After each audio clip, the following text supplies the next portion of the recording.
नमः श्रीवर्धमानाय निर्धूत कलिलात्मनि सालोकानां त्रिलोकानां यद विद्यादर्पणायते। श्लोक नंबर 127 पर आएंगे। ये छठी अध्याय चल रही है जिसमें संलेखना के बारे में आचार्य श्री समंतभद्र स्वामी कहते हैं कि गृहस्थ भी अपने सदगृहस्थ के कर्तव्यों का पालन करते हुए और 5 अणुव्रत, 3 गुणव्रत, 4 शिक्षाव्रत रूप 12 व्रतों का पालन करके व्रती प्रतिमाधारी का देश संयमी का जीवन व्यतीत करते हुए और जीवन के अंतिम घड़ियों में संलेखना पूर्वक समाधि मरण की तैयारी कैसे करें, ये सब आप जान रहे हैं कि महाव्रतों को भी अंत में ग्रहण करने का भाव बनाए रखें। अब 127 नंबर के श्लोक में आता है कि संलेखना व्रतधारी जीव भोजन का किस प्रकार से त्याग का क्रम बनाएं। आहारं परिहाप्य क्रमशः स्निग्धं विवर्धयेत् पानं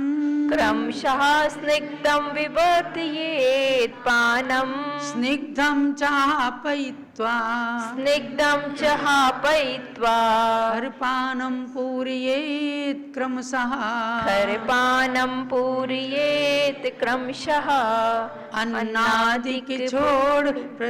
अन्नादिक भोजन छोड़ प्रथम दुग्धादिक पेय वस्तु लेना। स्निग्ध पेय को छोड़ पुनः बस छाछ गरम जल या पीना। जब क्रम से त्याग किया जाता तब आकुलता नहीं होती है, नहीं तन में पीड़ा कष्ट बढ़े, नहीं व्याधि विषमता होती है। आचार्य देव के वाक्यों के अनुसार और चतुर संघ के मध्य निवास करने वाली पूज्यगण्य ज्ञानमती माता जी ने अनेक संलेखनाओं को देखा और अनेक संलेखना रत साधुओं की सेवा वृत्ति करके उनकी संलेखना को बहुत ही सुंदर रूप प्रदान किया। उसके अनुसार ही वे शास्त्र और अनुभव के अनुसार कहती हैं कि अन्नादिक भोजन को छोड़ करके, यानी खाद्य, स्वाद्य, लेह्य और पेय, जो 4 प्रकार के आहार हैं उनको ले रहे होते हैं और जब अंत में संलेखना को ग्रहण करते हैं तो सबसे पहले अन्न के भोजन को छोड़ते हैं। अब अन्न के अन्नादिक से लिया है कि पहले अन्न के भोजन को छोड़ना और उसके बाद जैसे फलाहारी के रूप में भी कूटू है, सावा के चावल हैं या सिंघाड़े के आटे की या मखाने आदि की कुछ रोटी वगैरह बना करके जो फलाहारी भोजन देते हैं वह भी अन्नादिक में आ जाता है। यानी खाने की वस्तुएं और स्वाद की वस्तुएं छोड़ करके क्रमशः दूध आदि पेय वस्तु को ग्रहण करना। ये स्निग्ध जिससे कि थोड़ी चिकनाई भी रहे, यानी दूध जब लेंगे तो दूध के अंदर केवल प्रोटीन ही नहीं रहता है, दूध के अंदर थोड़ा चिकनाई भी रहती है जिससे कि शरीर के मल विसर्जन आदि में भी संलेखना रत को सहायता प्राप्त होती है। तो स्निग्धम चाहापयित्वा, फिर धीरे धीरे करके उस स्निग्ध पदार्थ को भी छोड़ते हैं। खरपानम पूरियेत क्रमशः, फिर क्रमशः एक एक चीज़ को घटा करके फिर चावल के पानी पर आ जाते हैं, अर्थात चावल का पतला पतला मांड जो होता है उसको भी खरपान माने कांजी का आहार बोलते हैं, तो उस पर आ जाते हैं। अर्थात पहले भोजन को छोड़ना, दूध को लेना, उसके बाद उसको भी छोड़ करके कांजी को लेना और क्रम से ऐसे छोड़ते हुए क्रमशः अपने शरीर के अंदर की वात पित्त कफ की बाधा भी अधिक ना होने पाए, विषमता ना आने पाए इनके अंदर, इसलिए क्रम से त्याग करने से आकुलता नहीं होती है। कभी कभी क्या है, एकदम चतुराहार का त्याग करा दिया, क्षपक को, सल्लेखनारत को, तो पानी के त्याग से, पेय पदार्थ के त्याग से बड़ी आकुलता हो जाती है। तो निराकुलता के लिए ये बड़ी अनुभव की चीज़ है। जब स्वयं सल्लेखनारत जीवों के पास में, साधुओं के पास में रहते हैं, हमने भी बहुत सारी सेवा की है। हस्तिनापुर के अंदर भी वृषभ सागर महाराज की सल्लेखना चल रही थी, खूब उनको पाठ सुनाया जाता था, थोड़ा बादाम मुनक्के का पानी भी दिया जाता था। कोई साधु अगर उन्हें जबरदस्ती करते, अरे शरीर कैसे छूटेगा, अब सब त्याग करो, तो उनकी आकुलता देख करके पूज्य माता जी हमेशा कहती कि जबरदस्ती नहीं करनी है, धीरे धीरे जल रख करके, और इनके शरीर के अंदर वात पित्त कफ कोई चीज़ बढ़ने ना पाए, पित्त भी ना बढ़ने पाए, वेदना ना बढ़ने पाए, इसके लिए इन सब चीज़ों के त्याग का क्रम बताते हैं। आगे चलते हैं। खरपान हापनामपि, खरपान हापनामपि, कृत्वा कृत्वोपवासमति शक्त्या, कृत्वा कृत्वोपवासमपि शक्त्या, पंच नमस्कार मनास, पंच नमस्कार मनास, तनुं त्यजेत सर्वयत्नेन, तनुं त्यजेत सर्वयत्नेन। चारित्र चक्रवर्ती आचार्य शांति सागर महाराज की यम सल्लेखना को भी पूज्य गणनी ज्ञानमती माता जी ने अपनी आँखों से देखा है कि किस प्रकार से आचार्य देव कैसे कैसे जल का भी अंत में त्याग कर करके, और 8-9 दिन तक बिना जल की अवस्था में भी निकाल करके, और कैसे निराकुलता पूर्वक सल्लेखना समाधि को करते हैं। और ऐसे में साधुओं के पास में, यहाँ तो खैर श्रावक की भी बात चल रही है, लेकिन सल्लेखना तो सल्लेखना है। जब सल्लेखना लेते हैं तो साधु और श्रावक का लगभग एक जैसा ही हो जाता है। तो साधुओं की सल्लेखना के अंदर भी क्रम क्रम से ऐसे त्याग करा करके, और अंत में जल रखते हैं, और जब जल भी लेने की हिम्मत नहीं रह जाती, शक्ति नहीं रह जाती, तब चतुराहार का त्याग करा करके और सल्लेखना विधि से शरीर का परित्याग होता है। और घर के अंदर भी रहने वाले श्रावक श्राविकाएं भी इस प्रकार के त्याग को करके अपने अंतिम समाधि मरण को बनाते हैं। कांजी यानी कि मांड का पानी, ये जो चावल का पानी रखा, उसको भी त्याग कर दिया, यानी पेय में अन्न का पूरी तरह से त्याग कर दिया। फिर तक्र रखते हैं, तक्र माने छाछ, मट्ठा। जो लोग आज दही को अशुद्ध बताते हैं ना, सबके लिए सुनिएगा कि आचार्य देव की वाणी है कि जो दही, जो दूध जो है 48 मिनट के अंदर निकलते ही गर्म किया गया, उस दूध से जो दही जमाया गया, तो वह दही बिल्कुल मत करके और उसमें से मक्खन निकाल करके जब छाछ बना दिया जाता है, उसको कहते हैं तक्र। तक्र माने छाछ। तो वह भी लें, और उसके बाद धीरे धीरे केवल गर्म जल या नारियल का जल भी ले करके, और अपनी शरीर की आकुलता को ना बढ़ने दें। क्योंकि सल्लेखना किसे कहते हैं? काय और कषाय, इन दोनों को कृश करना, ये सल्लेखना है। केवल काय का कृश किया और कषाय कम नहीं हुई, या समझो कि आकुलता हो गई, तो बहुत वेदना हो जाती है, और शारीरिक वेदना के कारण फिर अच्छी गति की प्राप्ति नहीं हो पाती।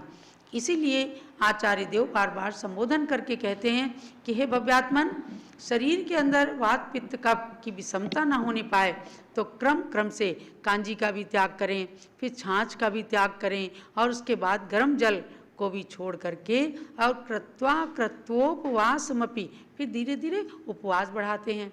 एक उपवास करके फिर जल लेना, 2 उपवास करके जल लेना, जैसी शक्ति हो। अगर आपकी शक्ति नहीं है सल्लेखना लेने की, कोई बात नहीं, एक बार जब भोजन किया उसके बाद 4 घंटे का त्याग कर दीजिए, शाम होने के बाद रात्रि में चतुराहार का त्याग कर दीजिए।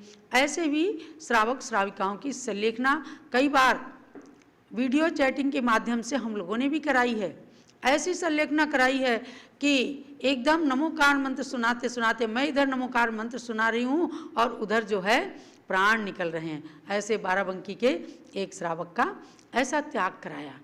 तो हर चीज़ के त्याग का अपना क्रम है, तो इस प्रकार से भी धीरे धीरे त्याग किया जा सकता है। और उसके बाद में जब शरीर में शक्ति है तो एक आध उपवास को बढ़ाते हैं। यदि उपवास करने के बाद आकुलता नहीं बढ़ी, पित्त नहीं बढ़ा, तो आप एक एक दिन के उपवास के बाद कर सकते हैं। और जितना करता है संलेखनारत प्राणी, उससे ज़्यादा आवश्यकता धैर्य की, सेवा की आवश्यकता जो संलेखना कराते हैं। संलेखना करने वाला क्षपक कहलाता है और संलेखना कराने वाला निर्यापकाचार्य कहलाता है। अगर कोई संत हैं तो वो संलेखना कराने वाले वे निर्यापकाचार्य की भूमिका निभाते हैं और संलेखनारत को बहुत अच्छे से धीरे धीरे त्याग कराकर उन्हें दिन भर धर्मामृत का पान कराते हुए, उनकी इच्छाओं को जानते हुए, पुनः उनकी इच्छा के अनुरूप और धर्म शास्त्र के अनुरूप उन्हें संलेखना में सहयोग प्रदान कर देते हैं। तो ऐसा करके शक्ति के अनुसार, शक्त्या कहा, कृत्वा कृत्वोपवासमपि शक्त्या, शक्ति के अनुसार पुनः उपवास को करें। उसके बाद पंच नमस्कार मना, पंच नमस्कार महामंत्र नमोकार का स्मरण करते करते सर्व यत्नेन तनुम त्यजेत, संपूर्ण प्रयत्न के द्वारा अर्थात पूर्ण सावधानी के द्वारा, सजगता के द्वारा, समता के द्वारा शांतिपूर्वक इस शरीर का त्याग कर देना चाहिए। अब इतना सब कुछ करने के बाद भी संलेखना को धारण करने में कुछ दोष लगते हैं, उनके लिए भी आचार्य देव 129 नंबर के श्लोक में बताते हैं। जीवित मरणाशंसे, जीवित मरणाशंसे, भयमित्र स्मृति निदान नामानः, भयमित्र स्मृति नामानः, संलेखनातिचाराः, संलेखनातिचारः, पंचजिनेन्द्रैः समादिष्टाः, पंचजिनेन्द्रैः समादिष्टः। जीने की हो वांछा मन में, या मरने की हो वे वांछा, मरने से डर मित्रों की स्मृति, आगे भोगों की हो कांक्षा। ये होते संलेखना मरण के अतिचार जो 5 कहे, इन अतिचारों को जो तजते वे क्रम से मुक्ति सौख्य लय। संलेखना लेने के बाद जीने की इच्छा करना, यानी मैं भी थोड़े दिन और जी जाऊं, तो ये एक दोष है। जब संलेखना लिया तो बहुत कट्टर मन करके संलेखना ली जाती है। आचार्य शांति सागर महाराज ने 12 साल की उत्कृष्ट संलेखना ली। आचार्य वीर सागर महाराज ने, उनके जो पट्ट शिष्य थे, उन्होंने संलेखना ही नहीं लिया, लेकिन अघोषित संलेखना की तरह से क्रम क्रम से वस्तुओं का त्याग करते रहे और शिष्यों के मध्य में भी अपने संपूर्ण कर्तव्यों का निर्वाह करते हुए खूब सावधानी के साथ में उन्होंने समाधि मरण किया। वह भी तत्काल में भी संलेखना ली जाती है। तो जीने की इच्छा मन में आ जाए, या फिर बहुत वेदना है, भगवान मुझे जल्दी क्यों नहीं उठा लेता, ऐसे कहते हैं ना लोग कि मैं जल्दी क्यों नहीं मर जाता। तो मरणाशंसा नाम का, यानी कि कष्ट आदि से घबराकर जल्दी मरने की इच्छा करना, तो ये एक जीविताशंसा, एक मरणाशंसा, ये 2 अतिचार हुए। भय कि संलेखना तो ले लूँ मैं, पता नहीं कैसे क्या होगा, बनेगी कि नहीं, भूख आदि कष्टों को मैं सहन कर पाऊंगा या नहीं, तो ये डर लगा रहता है। और मित्र स्मृति निदान ना माना, मित्रों का स्मरण आ जाना, मैं ऐसे ऐसे बाल्यकाल में इनके साथ खेलता था, अब क्या होगा, मुझे इनको छोड़ना पड़ेगा। तो इस तरह से मित्र की स्मृति करना। और निदान, मेरी जीवन भर की तपस्या का फल मुझे ये मिले कि मैं इंद्र का वैभव, चक्रवर्ती का वैभव या किसी से बदला लेने आदि की भावना, ऐसा निदान कर लिया जाता है। तो इस प्रकार से 5 अतिचार होते हैं, अर्थात 5 प्रकार के दोष लगने की संभावना रहती है। दोषों को इसीलिए बताया जाता है कि आप अपने हित के लिए जितना बन सके उतना दोषों से दूर रह करके और निर्दोष रूप से व्रतों का पालन करें। तो आज के स्वाध्याय का यही सार है कि जैसे साधुगण संलेखना लेते हैं, ऐसे गृहस्थ भी इच्छा मृत्यु को प्राप्त करने के लिए संलेखना पूर्वक मरण करके स्वर्ग और मोक्ष को साकार करते हैं। जो लो रत्नकरण शावकाचार्य ग्रंथराज की जय।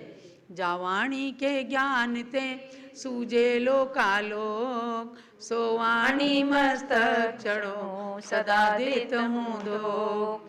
हे जिनवाणी भारती तो जपो दिन रैन, जो तेरी शरणा गए सो पावे सुख चैन।